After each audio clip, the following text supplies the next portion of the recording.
and just altogether the pros completely outweigh the cons. Feeling everything was a good thing. Long-term effects I had from the epidural. I would get these like shocks, like lightning shocks. I was just like, oh my gosh, like there isn't just one way to do this. Hey guys, welcome back to my channel. In this video, I'm gonna be talking about how I'm preparing my mind and my body for an unmedicated birth. So if you think you can benefit from this video, then keep on watching. First things first, I wanna start off with a quick disclaimer because I feel like this subject of labor and delivery, how women birth, where we give birth, choices that we make during birth can be very polarizing. I believe that there can be a very respectful, beautiful, balanced middle ground when it comes to labor and delivery. I don't think that midwives and doulas are idiots who don't know what they're talking about, and I don't think that doctors don't care about you, whether it's home birth, hospital, birthing center, unmedicated, oh my gosh, there's a freaking hummingbird at the window.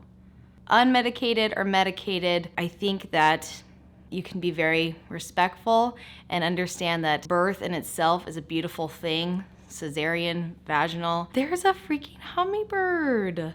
Sorry, distracted. Anyways, I guess what I'm trying to say is I would never think that I am better than another mother in any way of whatever decision I choose to make for birth. I'm never better than anyone else. Birth in itself, bringing a child into this world itself is incredible. And I think that we should respect all the ways that a baby comes into this world. So I have had 2 children already. This is my 3rd baby, and I have had 2 very positive birth experiences, thankfully. The first one I did deliver in a hospital, and I did have an epidural. The second time around, things were a little bit more hectic.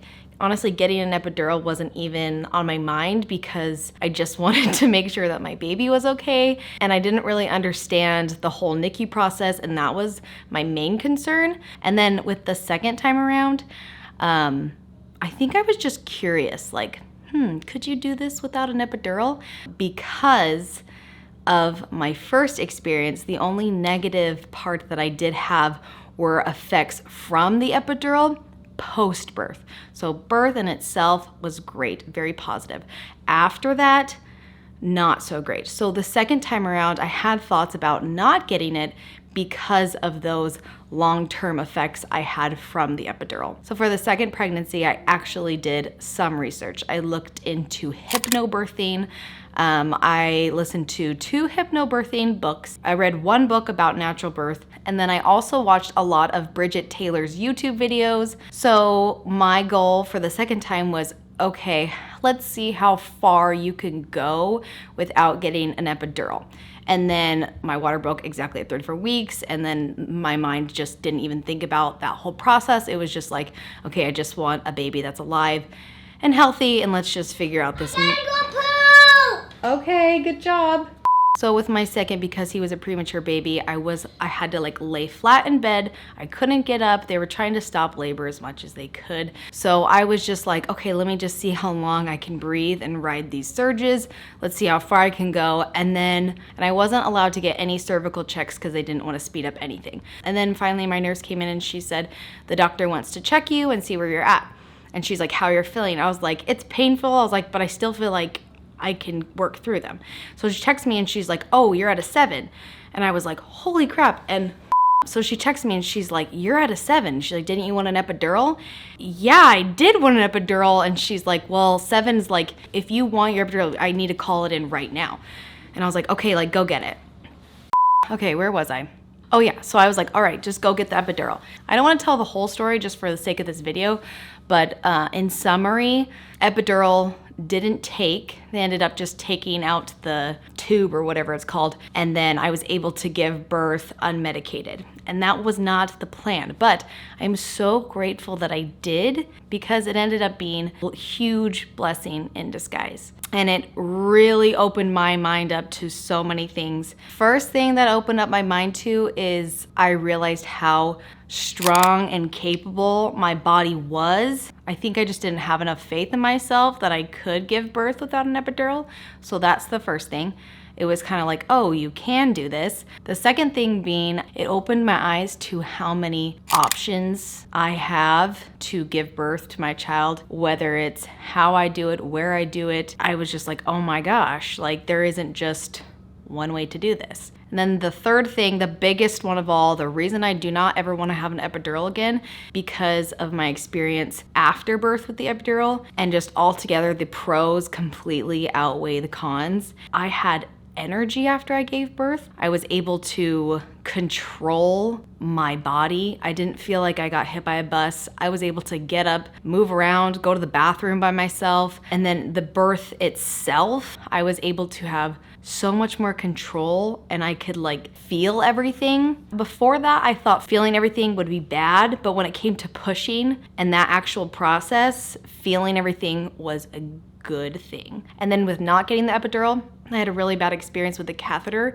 I lost the feeling to pee. That's the only time that I experienced some negative nurses, but it was so painful and I just could not pee, and it lasted for a very long time. My back hurt for a very, very long time. I would get these like shocks, like lightning shocks. I don't know how else to explain it, but I would get like these shocks, felt like electricity in where they poked me, like in my spine, for months after. Feeling so uncomfortable, feeling like I just got hit by a bus, feeling like I had no energy to do anything. I was so lethargic. I couldn't, and the whole thing with not being able to pee and my bladder hurting, I don't even know how to explain it. It felt like my bladder was almost like contracting. It was so freaking painful. So when I look back on both of my births, with epidural, without the epidural, I would so much rather have the uncomfortable pain for like this amount of time than having the epidural and having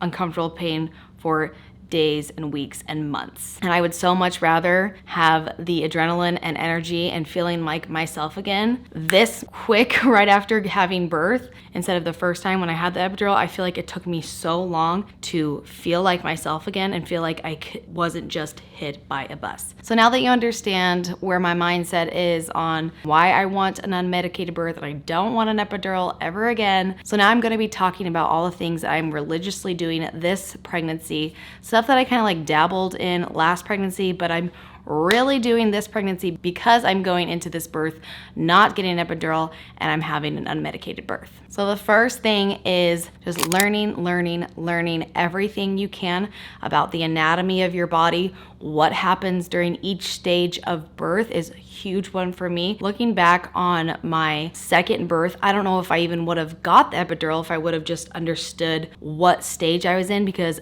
I now know, looking back, things were progressing. I could feel that I was transitioning, but I didn't know that I was transitioning in the moment. So really understanding your body, what your body's doing, just basic stuff like what are contractions and what do they do? How are they helping you? How are they good? So just answering those basic questions like, why does my body do this during this part or whatever it is? Get those answers. Some ways I'm doing this, I have been reading a ton more books, listening to a ton more podcasts, listening to only positive birth stories, watching a lot more YouTube videos. I'm rereading those hypnobirthing books. I've reread Natural Birth book that I read the first time, and there's a ton of things that I already forgot from when I read them the first time, so rereading them is really good. And just really diving deep and knowing what my woman body is capable of. It's a very powerful thing, and I'm a firm believer that your body will follow your mind. So with Cal, when I realized in that room that, okay, the epidural's not working, and me and the nurse like make eye contact, and she was the sweetest. She was so young, but she looks at me and she's like shaking her head like, it's not working, sis. And I remember thinking like, okay, you can either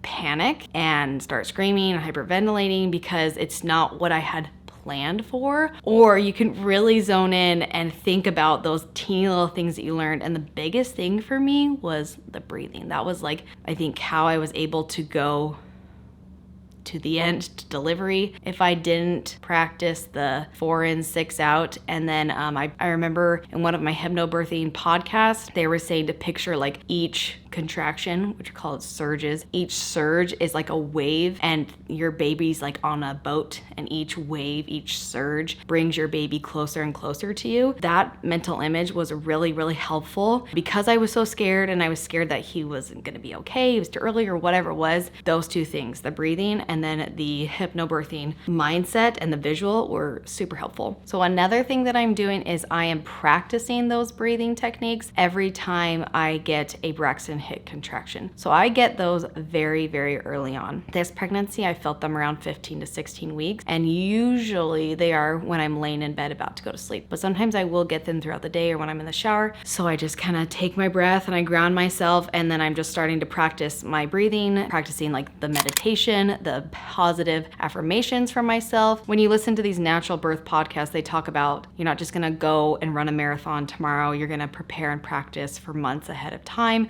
to get your best time or whatever it is. So it only makes sense to practice those things now before you give birth. And then another thing that I'm doing because of the Built to Birth course, it talks about how you need to like expel your fears. You need to talk about them and you need to work through them now. So I'm not scared of tearing. I'm not scared of pain, but I am scared of preterm labor. That is my biggest fear. This one's kind of hard because I can't have too much control over it. At the end of the day, I can do everything I need to do, and then maybe the baby comes early. So kind of just like giving those fears away over to like the Lord and just being like, I'm gonna do whatever I can, but at the end of the day, it's in your hands, and I just need to have faith, basically. So I do get progesterone shots every Thursday morning. Max gives me a shot in the bathroom, the back of my arm. They burn really, really bad. Something else I'm doing is I'm trying to listen to my body more. I feel like with the other two pregnancies, with Scotty, we had just moved in this house and then I gave birth like 2 weeks later, and I definitely pushed myself way too hard. With Cal, I did the same thing. I always just like push myself way harder than I need to in my pregnancies. It's like a competitive thing that I have with myself because I don't want to like feel weak. So with this baby girl, I'm really trying to do a better job of listening to my body. If I feel like my pelvis is on fire and I need to sit down, I should just sit down and stop what I'm doing. So I got myself a freaking foot bath because at the end of the day, I'm just stopping myself at a time and I'm like, no, you're done. Can't work anymore. You just need to sit down, put your feet in this amazing bath and just chill and relax. I'm doing my pelvic stretches a lot more religiously this time, taking them a lot more seriously. Every time I get on my bed, in my car, off the couch, I'm doing the whole mermaid thing where the feet are together. That was a huge struggle of mine with Cal. So I'm really trying to work on that, kind of like just baby that area and keep it nice and cushioned as long as we can. And when it comes to nesting, I am nesting now. In the second trimester, I am 22 weeks, 21 weeks, something like that. I don't know. So when the third trimester comes, I'm not doing any of that stuff. I'm not diving underneath all of the beds and cleaning everything out. I'm not pushing myself like I did in the last two pregnancies. I'm gonna try to do that all now where I have the most energy so I can relax later on. I have already gone through all of the newborn clothes, all of baby girl's clothes, got them all washed, vacuum sealed, packed, whatever, ready to go, so I don't have to worry about it later on. And because I'm having a girl this time, I'm also going to have another baby shower. And so I want to have that sooner than later because I want to just get it all done and then I want to be able to rest and not worry about that later. I'm wearing my belly band way more than I have in my last two pregnancies. I'm just like, you know what? I'm going to baby and nurture my body and try to get it as far as it can into this pregnancy. 36 weeks is the goal. That's only 2 more weeks than last time. So pray that I can get there. I really want to get there. So those are all the things I am doing for my body and my mind to prepare for my unmedicated birth with my third baby. I hope I didn't leave anything out, but I'm sure when I'm editing this video later, I'm going to see that I did. But if you have any questions, then leave them in the comments below, or if you have any comments on your own positive birth experience, then leave them in the comments below as well so other moms can read them and get inspiration from them. So all the tools that I'm using for my pregnancy, birth, belly band, books, everything that I'm using, I will leave them in the description box below. I'll leave all the links if you want to buy them or use them as well. And if you enjoyed this video, then give it a big thumbs up and subscribe if you want more motherhood content like this, and I will see you in my next video. Bye guys.